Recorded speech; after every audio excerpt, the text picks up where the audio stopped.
DD Tamil நேயர்களுக்கு அன்பு வணக்கம். நாம இன்றைக்கு வாழ்வியல் நோய் காரணிகளை பற்றி கொஞ்சம் தெரிஞ்சுக்கலாம். வாழ்வியல் நோய் அப்படின்னா என்ன அப்படின்னா, நம்ம இன்றைக்கு வாழ்கின்ற வாழ்க்கையில் வருகின்ற சிக்கல்னால நமக்கு நோய் ஏற்படுறதாங்க. வாழ்வியல் நோய்னா என்ன அப்படின்னா, ஒரு காலத்தில் பார்த்தீங்கன்னா நமக்கு தொற்று கிருமிகள் இன்ஃபெக்ஷனால் பல டெத்து நடந்துக்கிட்டே இருந்துச்சு. பல மருத்துவ முன்னேற்றங்கள், அறிவியல் முன்னேற்றங்கள் காரணமாக இன்றைக்கு கிருமி தொற்றுனால உயிரிழப்பு என்பது பெருமளவில் நமக்கு தடுக்கப்பட்டுருச்சு.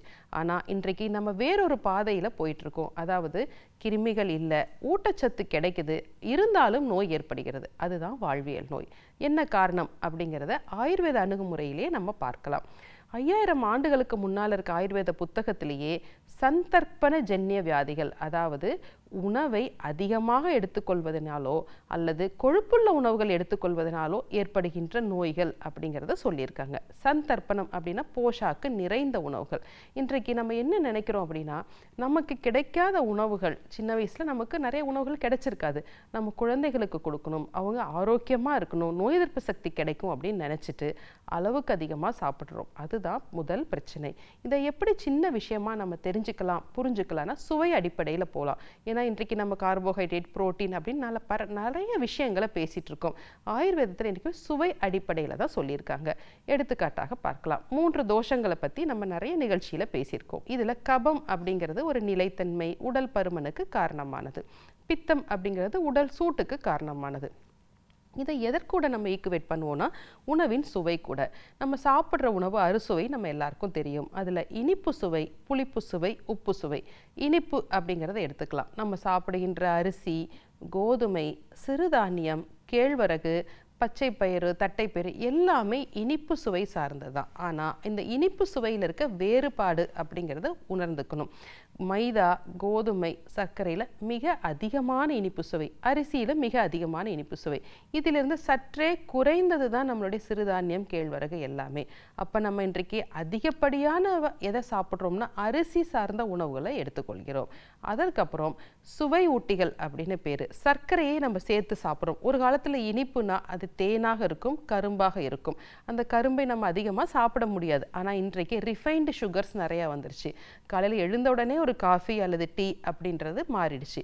அப்போ பல ஆண்டுகளாக நம்ம இப்படி எடுத்துக்கிட்டே இருக்கோம். எடுக்க எடுக்க என்ன ஆகும் அப்படின்னா, உடலில் கபத்தன்மை அதிகமாகும். கபத்தன்மை ஆச்சுன்னா உடம்புல நமக்கு தேங்க ஆரம்பிச்சுட்டே இருக்கும். உடல் பருமன் அதிகமாக இருக்கும். ஒவ்வொரு செல்லுலேயும் அந்த கபத்தன்மை, அந்த இனிப்பு சுவை போய் சேர்ந்து அந்த செல்லுடைய பருமன் அதிகமாகி அதோடைய வேலைகள் தடைப்படும். இரண்டாவதாக புளிப்பு சுவை. புளிப்பு அப்படிங்கிறது நமக்கு பசியை தூண்டக்கூடிய ஒரு நல்ல அருமருந்தாக நம்ம பயன்படுத்திட்டு இருந்தோம். ஆனால் இன்றைக்கு நம்முடைய வளர்ச்சி காரணமாக நல்ல புளிப்பாக இருக்கணும் உணவு, நல்ல உப்பாக இருக்கணும் அப்படின்னு அந்த சுவைகளுக்காக நம்ம உணவுகளை தயாரித்து கொடுக்குறோம். குழந்தைகளுக்கு அதை நம்ம புகட்டிட்டோம். பசிக்கு சாப்பிட விடுறது கிடையாது, சுவைக்கு தான் சாப்பிட்றோம். நல்ல சுவையாக சமைச்சு கொடுத்தாதான் அந்த அம்மாவுக்கு திருப்தியாக இருக்குது. இதனால் என்னாகும், ஒரே மாதிரியான சுவை, இனிப்பு ரொம்ப பிடிக்கும், உப்பு பிடிக்கும், புளிப்பு பிடிக்கும். அப்போ சுவை அதிகமாகும் பொழுது கபம் அதிகரிக்கிறது. இரண்டாவது பார்த்தீங்கன்னா பால். ஒரு காலத்தில் பால் என்பது நமக்கு அதிகமாக கிடைக்காது. இன்றைக்கு பால் உணவுகள், பால் சார்ந்த உணவுகளை அதிகமாக எடுத்துக்கொள்ளும் பொழுதும் கபம் அதிகமாகுது.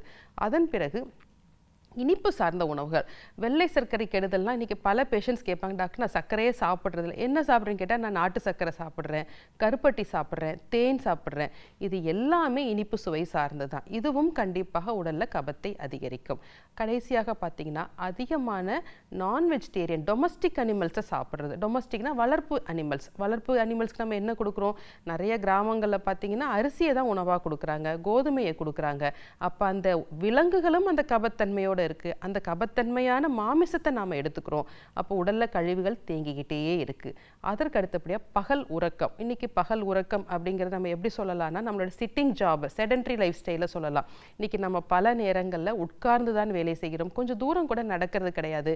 வாகனங்கள் நமக்கு அதிகமாயிருச்சு. இப்படி நாளுக்கு நாள் இந்த கபம் தேங்க தேங்க தேங்க இரத்த குழாய்களில் நமக்கு போய் படியுது, தசைகளில் போய் படியுது. இந்த மாதிரி பல அடுக்குகளாக படியும் பொழுது வாழ்வியல் நோய்கள் நோய்கள் ஏற்படுகிறது. கடைசியாக ஒண்ணே ஒன்று நம்ம மறுக்க முடியாத காரணம் இன்றைக்கு இருக்கிற மனநிலை. இன்றைக்கு இளைஞர்களாக இருக்கட்டும், முதியவர்களாக இருக்கட்டும், ஒரு வகையான மன அழுத்தத்துக்குள்ளே தான் இருக்கும்.